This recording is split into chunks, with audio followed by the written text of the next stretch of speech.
Perjalanan dimulai Lebaran tahun ini. Fadli dan keluarganya memutuskan untuk berlibur ke pantai selatan.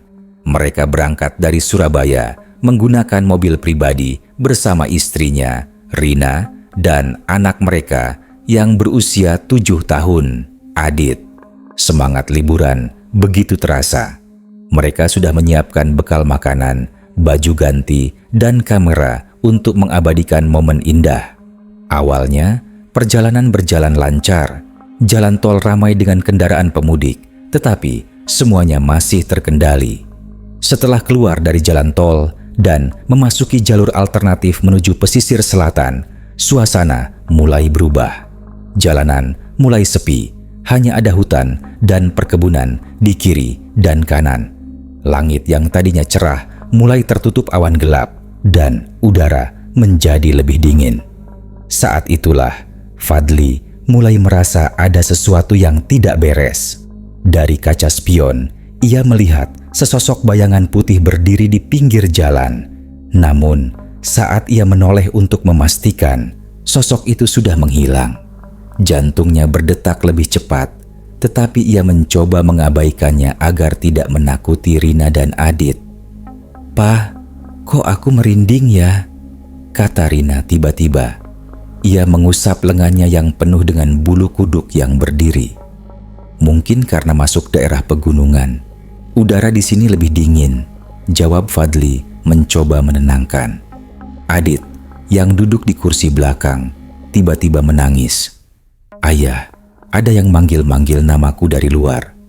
Tangisnya histeris. Fadli dan Rina saling pandang. Mereka mempercepat laju mobil. Tapi semakin mereka berusaha mengabaikan, suara-suara aneh mulai terdengar di dalam mobil. Bisikan lirih yang berulang kali mengatakan, "Balik, jangan lanjut." Keringat dingin mengalir di pelipis Fadli. Ia menyalakan radio untuk mengalihkan perhatian, tapi yang keluar dari speaker hanya suara kresek-kresek aneh, seolah ada yang berusaha berbicara dari dalam radio. Rina semakin panik. Tangannya mencengkeram lengan suaminya erat. Mereka mencoba tetap tenang dan terus melaju. Hingga akhirnya, di kejauhan, mereka melihat sebuah warung kecil berdiri di pinggir jalan yang sepi. Tanpa pikir panjang, mereka memutuskan untuk berhenti dan beristirahat sebentar di sana. Fadli memarkirkan mobil di depan warung yang terlihat tua dan usang. Atapnya terbuat dari anyaman bambu dan lampu di dalamnya redup, seolah hanya menggunakan penerangan seadanya. Meskipun tampak sederhana, entah kenapa Fadli merasa warung ini seolah memanggil mereka untuk singgah. Begitu mereka masuk, seorang wanita tua yang mengenakan kebaya lusuh menyambut mereka dengan senyum ramah. "Silakan duduk, Nak. Capek perjalanan ya?" Suaranya serak dan pelan, tetapi ada sesuatu dalam sorot matanya yang membuat bulu kuduk Fadli berdiri. Mereka memilih duduk di meja kayu dekat jendela. Rina memperhatikan sekeliling. Tidak ada pelanggan lain, hanya mereka bertiga dan si ibu tua yang berdiri di balik meja. Adit, yang sejak tadi ketakutan, tampak sedikit tenang. "Bu, aku haus," katanya lirih. Si ibu tua segera menuangkan teh hangat ke dalam gelas. "Ini, diminum dulu, Nak, biar segar," katanya sambil tersenyum. Fadli mengangkat gelasnya, tapi sebelum sempat minum, dia melihat sesuatu yang aneh. Air teh di dalam gelas tampak berwarna kehitaman, seolah bercampur dengan sesuatu. Fadli mengerutkan dahi. Saat ia menoleh ke Rina, istrinya juga tampak ragu. "Bu, ini tehnya kenapa warnanya aneh?" tanyanya pelan. Si ibu tua hanya tersenyum tipis. "Ah, mungkin pencahayaan di sini yang bikin kelihatan gelap. Tapi kalau tidak suka, jangan diminum." Perasaan tidak nyaman makin menguat. Fadli melirik keluar jendela dan menyadari sesuatu yang membuatnya semakin gelisah. Mobil mereka tidak lagi tampak di parkiran. Jantungnya berdegup kencang. Ia yakin tadi memarkir mobil tepat di depan warung. Namun kini halaman warung kosong, seolah mereka datang ke sini tanpa kendaraan. Rina juga mulai panik. "Pak, tadi mobil kita ada di situ kan? Kok sekarang nggak ada?" bisiknya dengan suara gemetar. Si ibu tua tertawa kecil, suaranya bergetar aneh. "Nak, kalian sudah sampai di tempat yang seharusnya tidak kalian singgahi. Tapi jangan khawatir, mereka sudah menunggu kalian." Seketika, udara di dalam warung berubah menjadi dingin. Adit mulai menangis lagi. "Bu, ayo pulang. Aku nggak mau di sini." Tangisnya ketakutan. Tanpa pikir panjang, Fadli menarik tangan Rina dan Adit, lalu bergegas keluar dari warung. Namun, yang mereka lihat di luar membuat mereka terpaku. Jalanan yang tadinya ada di depan warung kini berubah menjadi tanah lapang yang dikelilingi hutan lebat. Mereka tidak tahu di mana mereka berada. Fadli menarik napas dalam-dalam, mencoba menenangkan dirinya yang mulai diliputi kepanikan. "Kita harus tetap tenang," katanya dengan suara bergetar. Rina memegang erat tangan Adit yang terus menangis. Mereka mencoba berjalan menyusuri tanah lapang itu, berharap menemukan jalan utama. Namun, setiap langkah yang mereka ambil seolah hanya membawa mereka semakin jauh ke dalam hutan. Pepohonan tinggi menjulang, menciptakan bayangan yang semakin menelan mereka dalam kegelapan. Fadli mengeluarkan ponselnya untuk menyalakan GPS, tetapi tidak ada sinyal sama sekali. Bahkan, jam di ponselnya berhenti di angka 0000. "Ini nggak masuk akal," gumamnya. Dari kejauhan, terdengar suara langkah kaki di balik pepohonan. Fadli menelan ludah. "Siapa itu?" Suaranya bergetar.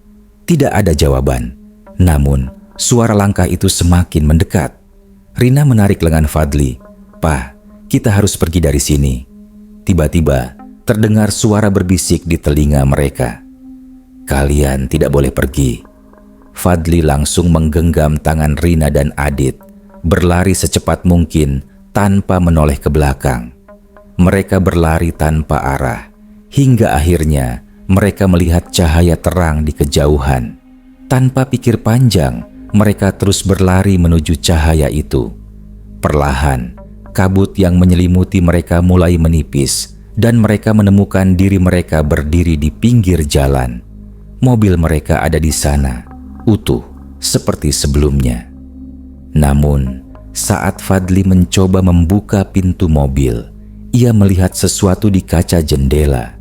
Pantulan dari seorang wanita berambut panjang berdiri tepat di belakang mereka. Fadli dan keluarganya akhirnya tiba di pantai saat matahari mulai turun ke ufuk barat. Deburan ombak terdengar begitu menenangkan, seakan semua ketakutan mereka di perjalanan tadi hanyalah ilusi semata. Rina dan Adit turun dari mobil dengan wajah sedikit lega, meskipun sesekali mereka masih melirik ke belakang, seolah takut sesuatu masih mengikuti mereka. Pantai tampak sepi, hanya ada beberapa warung kecil dan 1-2 keluarga lain yang masih menikmati sore di tepi laut. Fadli mencoba menenangkan pikirannya. "Kita sudah sampai, ayo nikmati liburan ini," katanya dengan senyum yang dipaksakan. Namun, perasaan ganjil kembali menyusup ke dalam dirinya. Seorang pria tua dengan tubuh kurus dan mata tajam menatap mereka dari kejauhan. Ia duduk di bawah pohon kelapa dengan tubuh bersandar pada batangnya. Fadli mencoba mengabaikan, tetapi pria itu tetap menatap tanpa berkedip. Adit berlari kecil ke arah pantai, mencoba bermain dengan pasir, sementara Rina sibuk menyiapkan tikar untuk duduk. Tapi baru saja mereka hendak bersantai, tiba-tiba Adit berteriak kencang, "Bu, ada tangan dari dalam pasir." Fadli dan Rina segera berlari mendekati Adit. Bocah itu menunjuk ke sebuah gundukan pasir yang baru saja bergerak. Namun, saat Fadli mengamati, tidak ada apa-apa di sana. Hanya pasir lembut yang terbawa angin. "Udah Adit, mungkin cuma kepiting," kata Fadli mencoba menenangkan. Namun, Adit tetap bersikeras. "Tadi aku lihat, yah, tangan besar keluar dari pasir." Seketika, angin di pantai berembus lebih kencang, membawa suara gemuruh yang tidak biasa. Ombak pun tampak lebih besar dari sebelumnya. Rina menggigil dan merapatkan jaketnya. "Pak, aku nggak nyaman di sini," bisiknya. Fadli mulai merasa ada sesuatu yang tidak beres. Apalagi pria tua yang tadi duduk di bawah pohon kelapa kini sudah menghilang entah kemana. Suasana pantai mendadak terasa lebih sunyi. Terlalu sunyi. Mereka memutuskan untuk tidak berlama-lama. Namun, saat mereka mulai membereskan barang, Adit kembali berteriak, "Ibu, itu orangnya." Mereka semua menoleh. Di kejauhan, seorang wanita berambut panjang berdiri di atas air. Kakinya tidak menyentuh pasir sama sekali. Gaun putihnya berkibar tertiup angin, dan matanya kosong, menatap lurus ke arah mereka. Fadli merasa darahnya membeku. Ia segera menggendong Adit dan menarik tangan Rina. "Kita harus pergi sekarang." Mereka berlari sekuat tenaga menuju mobil. Namun, saat hendak masuk, mereka mendengar suara tawa melengking dari arah pantai, diikuti oleh suara gemuruh ombak yang semakin kencang. Dengan tangan gemetar, Fadli menyalakan mobil. Mesin sempat tersendat, tetapi akhirnya menyala. Mereka segera melaju meninggalkan pantai, namun di kaca spion, sosok wanita berambut panjang itu masih terlihat. Ia tersenyum, seakan menunggu sesuatu. Fadli memacu mobilnya dengan kecepatan tinggi, meninggalkan pantai yang kini terasa lebih menyeramkan daripada indah. Rina duduk di sebelahnya dengan wajah pucat, sementara Adit berusaha menahan tangis di kursi belakang. Mereka tidak berani menoleh ke belakang lagi. Sosok wanita berambut panjang yang mereka lihat di atas air tadi masih terbayang jelas di benak mereka. Jalanan menuju keluar dari kawasan pantai terasa lebih gelap dari sebelumnya. Kabut tebal mulai turun, menutupi sebagian besar pandangan. Lampu mobil Fadli hanya mampu menembus beberapa meter ke depan. Hutan di kiri dan kanan jalan terlihat lebih pekat, seolah semakin mendekat ke arah mereka. "Pak, kok jalannya kayak nggak habis-habis?" tanya Rina dengan suara gemetar. Fadli melirik GPS di ponselnya, namun sinyal masih hilang. Jalur yang seharusnya membawa mereka kembali ke jalan utama kini terasa seperti labirin yang tak berujung. Fadli mulai panik, tetapi ia berusaha tetap tenang agar tidak membuat Rina dan Adit semakin ketakutan. Tiba-tiba, dari kejauhan, Fadli melihat sesosok bayangan di tengah jalan. Seorang wanita bergaun putih berdiri diam, menghalangi jalur mereka. Jantungnya langsung berdetak kencang. Ia menginjak pedal rem dengan keras, membuat mobil berhenti mendadak. Rina dan Adit terlonjak ke depan. "Apa itu, Pak?" bisik Rina ketakutan. Wanita itu tidak bergerak sedikit pun. Rambutnya panjang menutupi wajahnya. Namun yang membuat Fadli semakin ngeri adalah ia mengenali gaun itu. Itu adalah gaun yang dikenakan wanita yang tadi mereka lihat di pantai. Fadli menggertakkan giginya. "Kita tidak boleh berhenti di sini." Ia memutuskan untuk menghindari sosok itu dan membelokkan mobil ke bahu jalan. Namun, saat mobil melaju kembali, Rina menjerit, "Pak, dia ada di sebelah kita." Fadli menoleh dan merasakan darahnya membeku. Wanita itu kini berdiri di pinggir jendela mobil, menatap mereka dengan mata kosong. Bibirnya melengkung, membentuk senyuman mengerikan. Dan yang lebih mengerikan lagi, tangannya perlahan-lahan terangkat, mengetuk kaca jendela. Tok, tok, tok. Adit berteriak histeris. "Ayah, jangan buka pintunya." Fadli berusaha mengabaikan ketukan itu dan menekan pedal gas lebih dalam. Mobil melaju kencang, menembus kabut tebal, meninggalkan sosok menyeramkan itu di belakang. Namun, rasa takut mereka belum berakhir. Saat mobil akhirnya keluar dari kawasan hutan, tiba-tiba suasana berubah drastis. Jalan yang seharusnya menuju jalan raya kini justru membawa mereka kembali ke depan warung tempat mereka berhenti sebelumnya. Warung itu masih ada di sana, namun kali ini lampunya padam. Dan yang membuat Fadli semakin merinding, wanita tua yang tadi melayani mereka kini berdiri di depan warung, tersenyum lebar ke arah mereka, seakan sudah menunggu mereka kembali. Setelah kejadian mengerikan di perjalanan pulang, Fadli dan keluarganya akhirnya tiba di rumah mereka di Surabaya. Rasa lega menyelimuti hati mereka. Rina segera membawa Adit ke kamarnya agar bisa beristirahat, sementara Fadli duduk di ruang tamu, mencoba menenangkan pikirannya. Namun, ketenangan itu tidak berlangsung lama. Ketika Rina masuk ke kamar, ia merasakan sesuatu yang aneh. Udara di dalam kamar terasa lebih dingin dari biasanya, seolah-olah ada angin yang berembus meskipun jendela tertutup rapat. Adit yang seharusnya sudah lelah justru terlihat gelisah di tempat tidurnya. "Ibu, tadi ada yang bisikin aku di mobil," ucap Adit dengan suara lirih. Rina merinding. "Siapa, Nak?"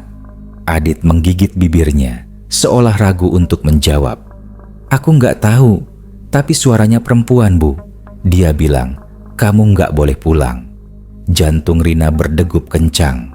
Ia mencoba menenangkan Adit, menepuk-nepuk punggungnya agar bisa tidur. Namun, perasaan gelisah tetap menghantuinya. Di ruang tamu, Fadli menyalakan televisi untuk mengalihkan pikirannya. Namun, tak lama kemudian, suara aneh terdengar dari dapur. Suara piring beradu, seperti ada yang menjatuhkan sesuatu. "Rina, kamu di dapur?" serunya. Tidak ada jawaban. Dengan hati-hati, Fadli bangkit dan berjalan ke dapur. Saat ia sampai di sana, ia mendapati semua peralatan makan masih tertata rapi. Namun, yang membuatnya merinding adalah lemari dapur yang sedikit terbuka, seolah ada seseorang yang baru saja menyentuhnya. Fadli mencoba mengabaikan perasaannya dan kembali ke ruang tamu. Namun, saat ia melewati cermin di dekat tangga, sesuatu membuatnya berhenti. Di dalam pantulan cermin, ia melihat sesuatu yang tidak seharusnya ada. Di belakangnya, berdiri seorang wanita berambut panjang, mengenakan gaun putih yang sama dengan yang mereka lihat di pantai. Wajahnya pucat, matanya kosong, dan bibirnya tersenyum lebar. Fadli menoleh dengan cepat. Tidak ada siapa-siapa. Keringat dingin mengalir di pelipisnya. Ia buru-buru beristighfar dan kembali ke ruang tamu. Namun, kejadian aneh tidak berhenti di situ.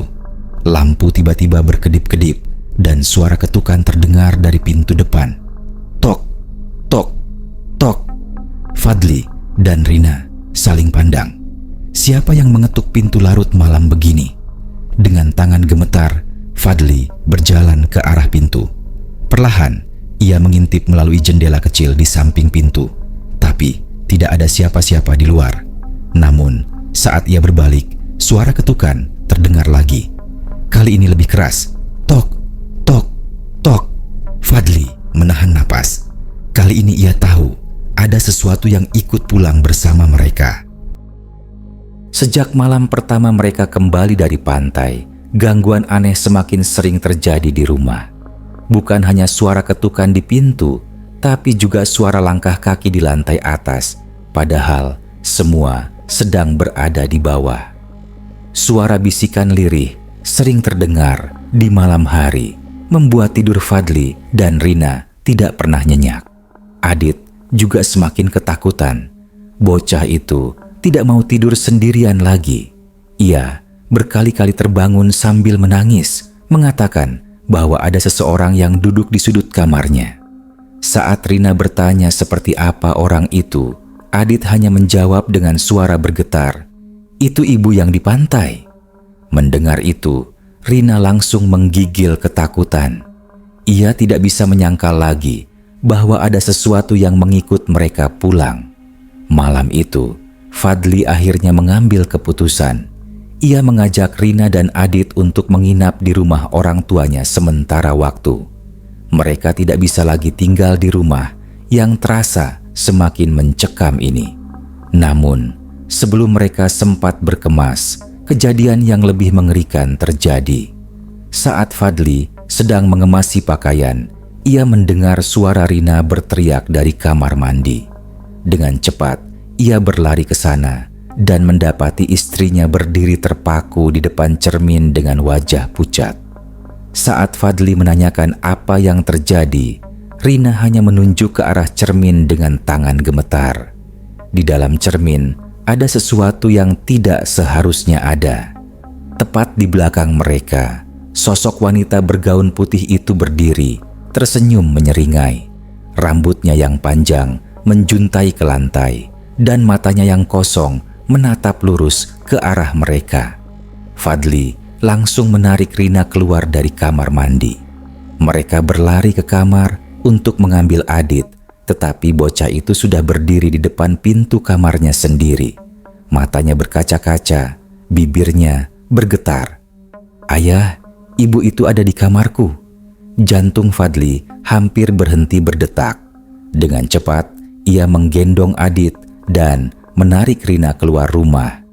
Mereka langsung masuk ke mobil tanpa menoleh ke belakang.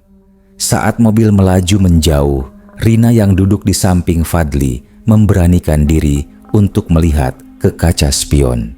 Yang ia lihat membuatnya hampir pingsan. Wanita itu berdiri di depan rumah mereka, menatap mereka dengan tatapan penuh amarah. Bibirnya bergerak meskipun tidak bersuara. Namun, Rina bisa membaca gerakan bibirnya dengan jelas. "Kalian tidak bisa lari." Fadli mengemudi dengan kecepatan tinggi, meninggalkan rumah mereka yang kini terasa lebih menyeramkan daripada pantai tempat mereka dihantui. Rina masih gemetar di sampingnya, sementara Adit terus memeluk ibunya dengan wajah pucat. Mereka akhirnya tiba di rumah orang tua Fadli di daerah Sidoarjo. Begitu masuk, mereka langsung disambut oleh ibu Fadli yang terkejut melihat kondisi mereka. "Kalian kenapa? Kok kelihatan kayak habis dikejar setan?" tanya ibunya dengan nada cemas. Fadli menghela napas panjang dan menceritakan semua kejadian yang mereka alami, mulai dari pantai hingga gangguan di rumah mereka. Wajah ibunya berubah serius. Tanpa banyak bicara, ia segera menghubungi seseorang. Tak lama kemudian, seorang pria tua dengan jubah putih datang ke rumah mereka. Ia adalah Pak Rahman, seorang ustaz yang dikenal memiliki keahlian dalam ruqyah dan mengusir makhluk gaib. "Gangguan seperti ini bukan sesuatu yang bisa dianggap sepele," kata Pak Rahman sambil menatap Fadli dengan tatapan tajam. "Kalian kemungkinan telah membawa sesuatu dari pantai itu. Makhluk ini merasa kalian telah melanggar batasnya." Fadli dan Rina saling pandang, mengingat kembali kejadian di pantai. Apakah mereka tidak sengaja mengganggu sesuatu di sana? Pak Rahman meminta mereka untuk duduk melingkar. Ia mulai membacakan ayat-ayat suci dengan lantang.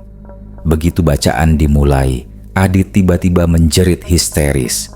Tubuhnya kejang-kejang, matanya mendelik ke atas. Rina menangis ketakutan, sementara Fadli berusaha menahan tubuh putranya. "Keluar kau dari anak ini," seru Pak Rahman dengan suara tegas.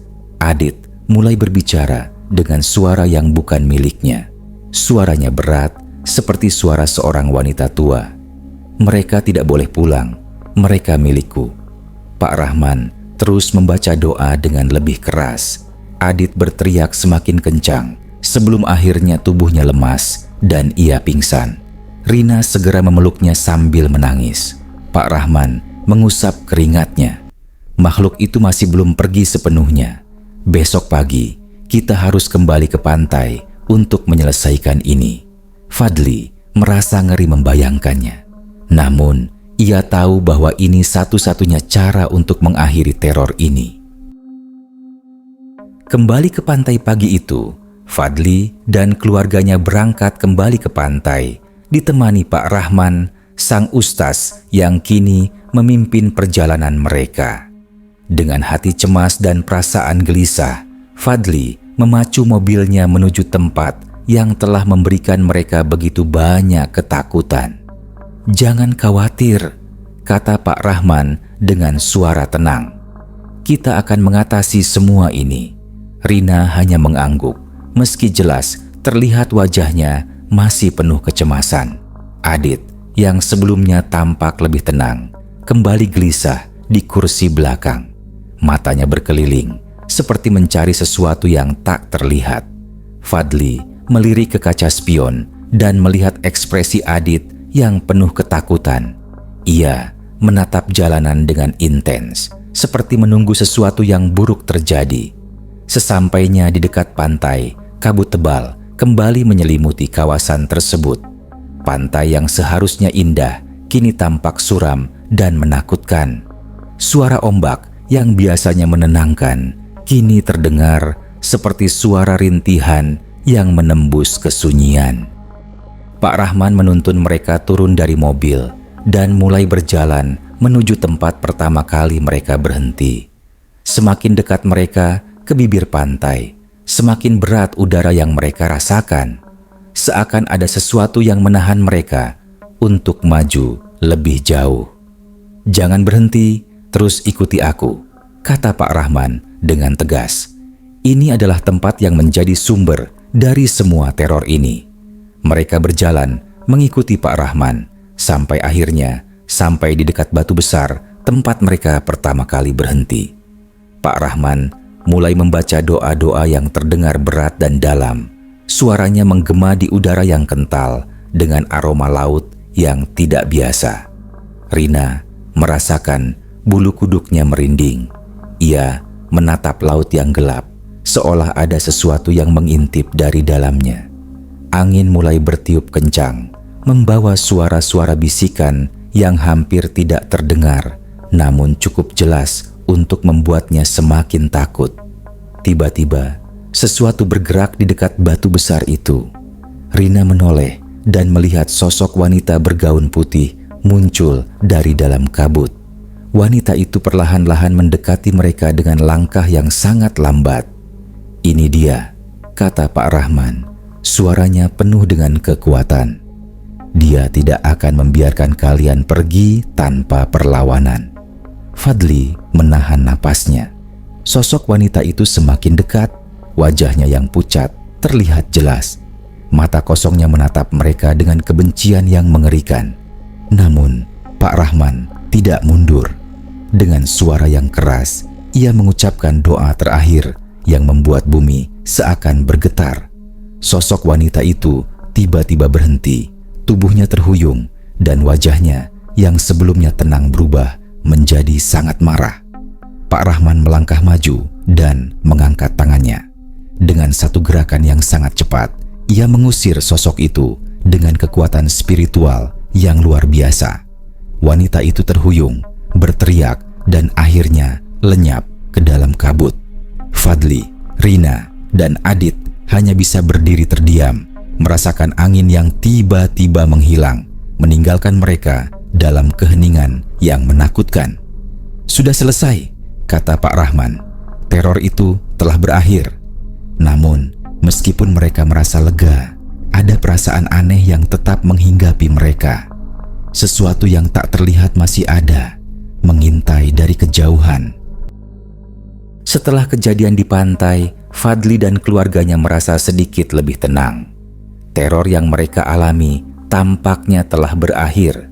Mereka kembali ke rumah orang tua Fadli, berharap bisa mendapatkan sedikit kedamaian setelah semua kejadian mengerikan itu. Namun, rasa damai itu tidak bertahan lama. Malam itu, saat mereka beristirahat di rumah, Adit terbangun dengan teriakan yang sangat keras. Fadli dan Rina bergegas masuk ke kamar anak mereka dan menemukan Adit duduk di tengah tempat tidur dengan mata terbelalak. Tubuhnya gemetar hebat dan mulutnya terkunci, seakan tidak bisa mengucapkan sepatah kata pun. "Dik, ada apa?" tanya Rina dengan panik, mengguncang tubuh Adit. Adit menatap ibunya dengan tatapan kosong, lalu tiba-tiba berkata dengan suara yang berat dan serak, Dia ada di sini, di rumah ini." Fadli merasa jantungnya hampir berhenti berdetak. Ia menatap Adit dengan cemas dan kemudian mendengar suara ketukan dari arah luar kamar. Tok, tok, tok. Dengan tubuh yang bergetar, Fadli berjalan menuju pintu. Saat ia membuka pintu, tidak ada siapa-siapa di luar. Namun, saat menutup pintu kembali, ia merasakan sesuatu yang aneh. Ada bayangan yang melintas cepat di sudut matanya. "Ada apa, Pak?" tanya Rina, melihat suaminya yang tampak kebingungan. Sebelum Fadli bisa menjawab, lampu di kamar tidur mereka tiba-tiba mati. Suasana menjadi gelap gulita, hanya diterangi cahaya rembulan yang masuk dari jendela. Suara ketukan terdengar semakin keras, kini datang dari arah luar rumah. Tok, tok, tok. Fadli mencoba menghubungi Pak Rahman, namun ponselnya tidak ada sinyal. Sesaat kemudian, suara itu berhenti. Semua menjadi sangat sunyi, bahkan suara detak jantung mereka pun seakan menghilang. Tiba-tiba, mereka mendengar suara langkah kaki perlahan mendekat. Fadli dan Rina saling berpandangan.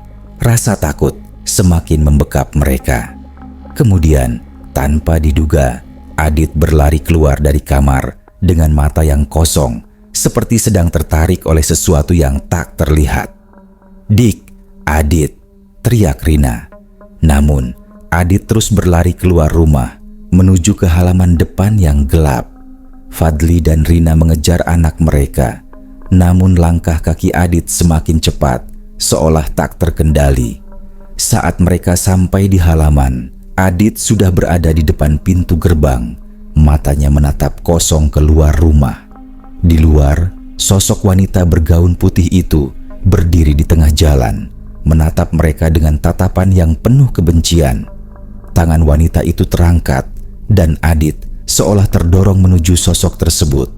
Fadli dan Rina berteriak memanggil nama Adit, namun anak mereka tampak tidak mendengarkan.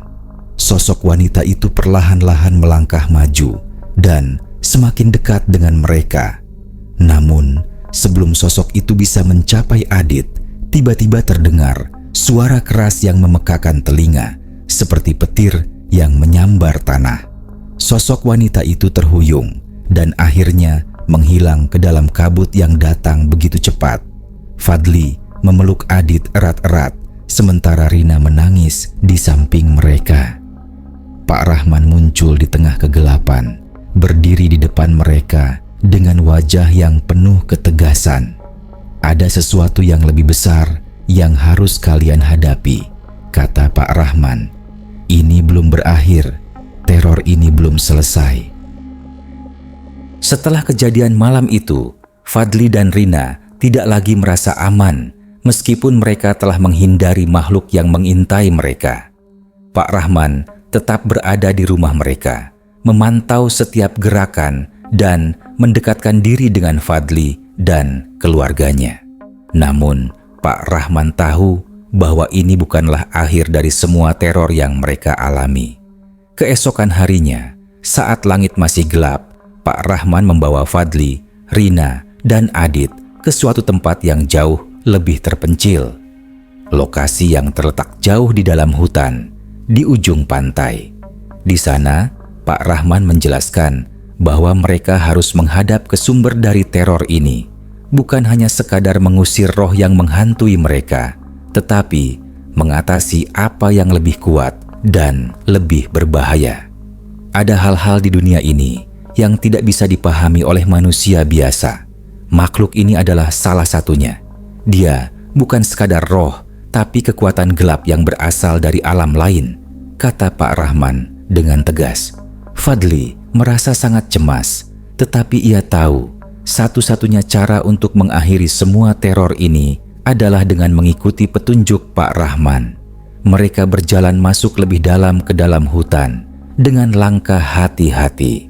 Adit menggenggam erat tangan ibunya, sementara Fadli mencoba menenangkan dirinya sendiri.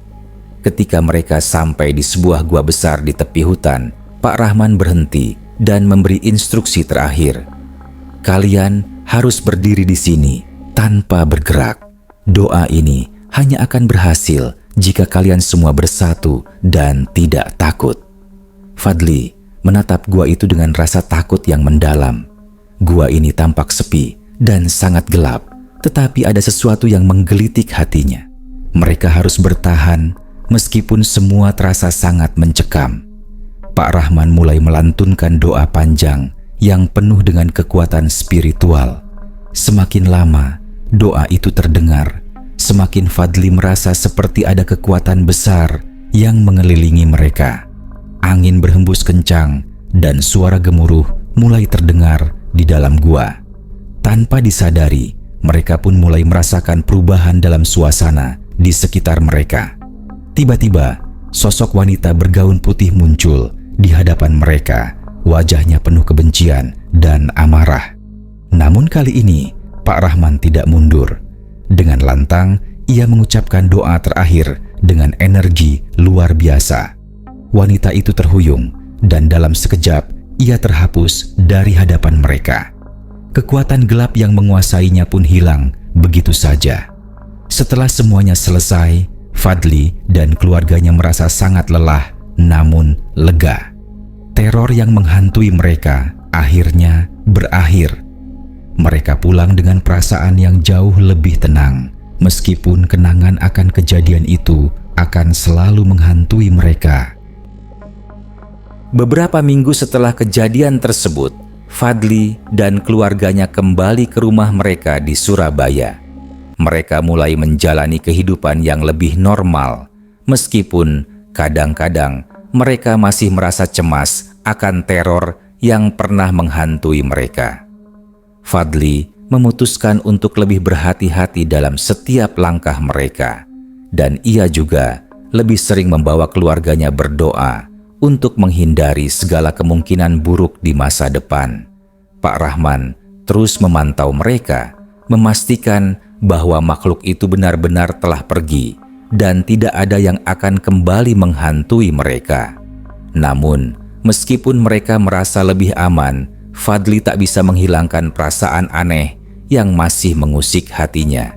Seperti ada sesuatu yang masih mengintai, meskipun teror itu sudah berakhir. Suatu malam, saat Fadli duduk di ruang tamu sambil membaca koran, ia mendengar suara ketukan dari arah pintu depan. Tok, tok, tok. Fadli menoleh, jantungnya berdegup kencang. Ia bergegas ke pintu dan membuka perlahan. Tidak ada siapa-siapa di luar, hanya udara malam yang dingin. Namun, saat ia menutup pintu, ia melihat sesuatu yang mengejutkan di lantai depan rumah mereka. Sebuah bunga putih yang sama seperti yang ditemukan di pantai tergeletak di sana. Dengan gemetar, Fadli mengambil bunga itu. Ia tahu, meskipun teror ini telah berakhir, mereka tidak akan pernah benar-benar terbebas dari bayangan gelap yang selalu mengintai mereka. Cerita ini berakhir di sini, tetapi kenangan dan ketakutan mereka akan terus hidup. Begitupun dengan makhluk yang tak terlihat, yang selalu menunggu di tempat yang paling gelap di luar sana.